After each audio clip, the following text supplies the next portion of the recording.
because we are a family. God bless your America and my America.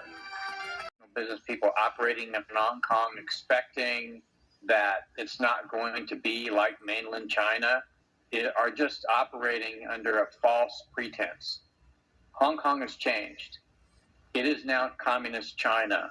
And so national security is a term that they use for increasing authoritarianism. So you can just expect that that's what you're going to get when you work in Hong Kong. On that note, despite the fears of the businesses, Hong Kong's leader is pushing to tighten the national security laws, saying that Hong Kong could not afford to wait. How could that impact the global financial hub?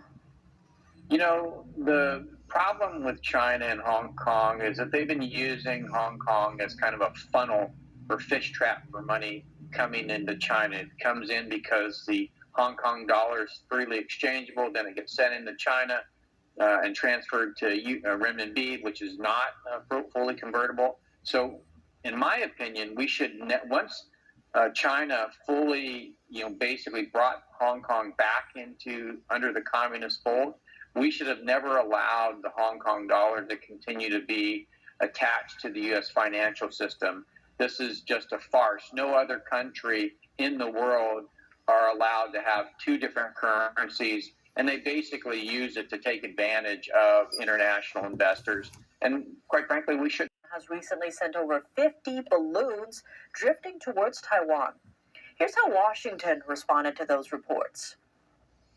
These are questions that the Chinese government need to answer. What was the purpose and what they were doing? Beijing sent the most balloons around the time of Taiwan's presidential election, which was held early this month.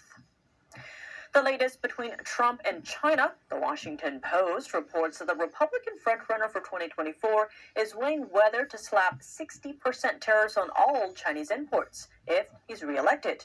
The penalties would fall in line with his usual strategy of pressing Beijing. During Trump's first term as president, he imposed a new 10% tariff on about $300 billion worth of Chinese goods in 2019. Trump said that's because Beijing failed to keep its promises of buying large amounts of U.S. agriculture products. Trump sees tariffs as a tool to handle regimes like Beijing, which he says take advantage of the U.S. Some policymakers have raised concerns that because of China's authoritarian state, Beijing could artificially adjust its currency rate. That measure would protect Chinese exports and hurt the U.S. economy at the same time. The Biden administration is launching a joint working group with China, aiming to crack down on the drug crisis. The U.S. delegation, led by Deputy Homeland Security Advisor Jen Daskal, went to Beijing Tuesday. President Biden sent such a significant delegation to underscore the importance of this issue to the American people. At the closed-door meeting, the two sides discussed methods to stamp out shipments of Chinese diesel fuel as part of an energy policy that's among the hot-button issues there. Peru's anti-drug police have seized more than 7 tons of cocaine with an estimated street value of $450 million. Police say the drugs were in 2 containers heading for Antwerp, Belgium. They were disguised with a black substance similar to tar and hidden in what appeared to be wood floors. Coming up tonight, Amazon Prime joins its competitors in charging customers a fee for an ad-free experience. Why the price has some customers pulling the plug on their subscription. Plus, the Hamburglar takes the wheel on a cross-country heist. Catching him in the act could spell out big prizes and a chance to win free burgers for a year. We'll have the details next. This to the FBI the next day because it was something that she felt like she's not prepared to deal with. The FBI responded pretty quickly. Like the next day, they had agents there to look into the situation. But then they took a whole month, a month and a half, to, quote, analyze the situation and see if it's safe for them to go back in the building to do anything. So nothing happened for a month or a month and a half on the city of Ridley side. I had a chance to sit down with Congressman Kevin Kiley, who has actually been investigating this along with his colleagues in Congress. Here's what he had to say. The local officials are raising alarm about this and trying to get the attention of the CDC. The CDC is basically ignoring it. as far as the facts have currently been established. Finally, the local congressman there got involved, and the CDC decides to come investigate. I think it's absolutely baffling is that the CDC's conduct here was very difficult to understand. Local officials were calling the CDC, trying to get them to come and take a look at this. We're sending them these alarming reports of what they found, and the CDC did nothing for quite a while. And then even when they did come in and discovered all these suspicious materials, discovered these pathogens in vials where you had, some were labeled, others had a code on them that couldn't even be deciphered. And the CDC didn't test any of the pathogens and other substances, biological materials that were found. They didn't test anything to see what they actually were. And then somehow they just completely missed a whole freezer that actually was labeled with the word Ebola on it. It just somehow evaded their detection. What exactly was going on at the CDC that they didn't take this seriously? And then are they sort of dropping the ball in a similar way in other parts of the country where we might have unlicensed, illegal, under the radar facilities doing similarly concerning things as this lab was? Wow. So that surprised me. See, they didn't seem to care that they've been busted, right? So that's when she felt like she needs to find an organization that can deal with all the different elements in the warehouse. And there was not one federal agency. You had to deal with separate agencies. The Department of Toxic Elements, the FDA, the EPA, there's all these agencies that had to be involved in removing one by one all these things. And if you saw pictures of the warehouse, there's all these huge pallets with boxes everywhere, right? So, they had to open one by one each box, see what's inside, see which agency is responsible for that product. Be careful what is in it. Exactly. Some diseases spreading, That's right. So they had to have the masks and everything, but you don't know what's in there, right? So once you open it up, you have to have the right agency. So this took a few months, and then finally they got rid of everything, and then supposedly the issue calmed down. But there was also rats there too. There were some mice or rats. Was it? They were doing experiments on them. Right? That's right. I'm glad you bring that up. There were 1,000 mice in there. And what was interesting with the mice is that, and that's the reason why the hose was sticking out from the outside to the inside, because they needed to give water to the mice. And I guess for some reason, there's no plumbing where the mice were, so they had a hose going in. So the funny thing with the mice is that, and this is again, Lear did the investigation, the mice apparently don't get COVID, right? There's a report, during the COVID pandemic, there's a report said that mice don't get COVID. So in order to let mice get COVID, they have to be genetic modified. This genetic modified specifically for mice to contract COVID-19 is very expensive at that time. So do you think they were doing that with this mice? Is there any reports on what were they doing? When the first time, another inspector Prado, is that place, that warehouse in Wrigley.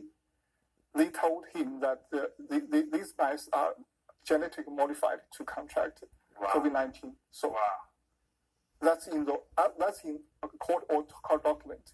Wow. So the mice was genetically modified. That's right.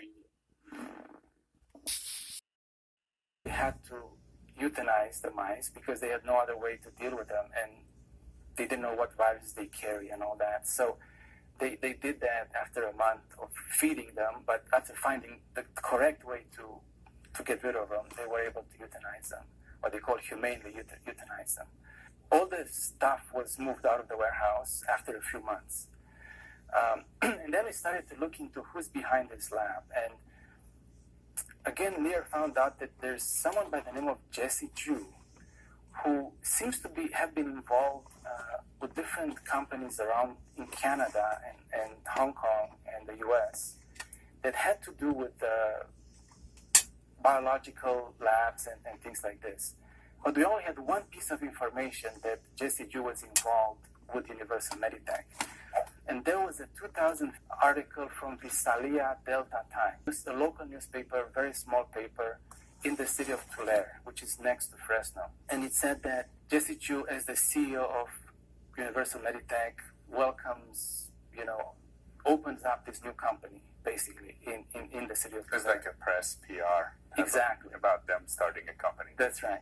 But when we look up all the information, the business filings for that company, his name does not appear anywhere in the business filings, going all the way back to 2015. So it was a little bit of a shaky ground. We felt that we need to do more investigation to see if it's really involved, because there's no proof other than an article that's 8 years ago, and we had no way to even contact those people at the time. And then again, then the goal of this company was to increase the milk production of cattle for China. So he would ship cattle from Canada to China. This Holstein, it's called Holstein. It's a very famous cattle that it's very rich in milk, right? That was his initial business, right? Everything seemed legit. A few years later, he decided to switch his focus on his company on creating embryos and sexed embryos that can actually create female cattle. Wow. So instead of shipping the cattle to China, he can actually ship the embryos, and then when they, so he got involved into this business, and then he worked with a company called XY LLC, which is from Colorado, but has an office in Canada as well. And this company was the leading company worldwide in the sex technology, where they can determine the sex of the offspring of the cattle, right? So it all went well until 2008, when this company sued Jesse Chu and his company, Jingjing Genetics, for fraud and for stealing their technology, and basically acquiring the intellectual property to use this technology. So they were copying. Exactly. They were copying it. So from this lawsuit on, it only got worse for them. Which is a trend. Like, there's a lot of Chinese companies that copy the American technology, and then they. That's exactly right. Yeah, it's a trend, but now we kind of saw it live, happening, in this example. So a few years later, he was sued. There was a ruling that ruled for $8.5 million that he had to pay for this technology that was stolen. So he was convicted of That's right. That's stealing right. the technology. That's right. And this was in Canada in 2012. No, 2008 he was sued. 2012 he was convicted, right? He appealed, and then, this is the loopholes in lawsuits, right? Because you can keep appealing and delay the process. But finally, I think it was 2014 that he was convicted for 6 months in jail because he would not pay, the actual amount that was money. And then he fled Canada. And what we found later, a year later, he started the company in Fresno. So he just moved from Canada to Fresno. Now, there's several other companies involved that were also sued, that he owned. They were sued for similar crimes, basically stealing technology or defraud. Some of the rulings from the Canada lawsuit mentions that detection, which shows the technology is likely finding signals inside the patient's brain. The company will now monitor how long the chip can function properly in the brain. New research has found a link between smoking and Lou Gehrig's disease. South Korean researchers looked at data from 32 studies about the disease and confirmed people who smoked had a higher chance of developing ALS compared to those who don't smoke. The link appeared stronger in women smokers than men. The CDC reports ALS, more commonly known as Lou Gehrig's disease, affects more than 30,000 Americans every year. Toyota and General Motors have issued a safety warning regarding airbags in some of their vehicles. They say 61,000 vehicles with Takata airbag inflators should not be driven until a fix is made. The recall includes RAV4s from 2004 and 2005, as well as 2003 to 2004 Matrix hatchbacks and Pontiac Vibes. Toyota says the airbags could shoot out shrapnel if they're deployed, which could lead to injuries or even death. The companies advise owners to contact a dealer for repairs.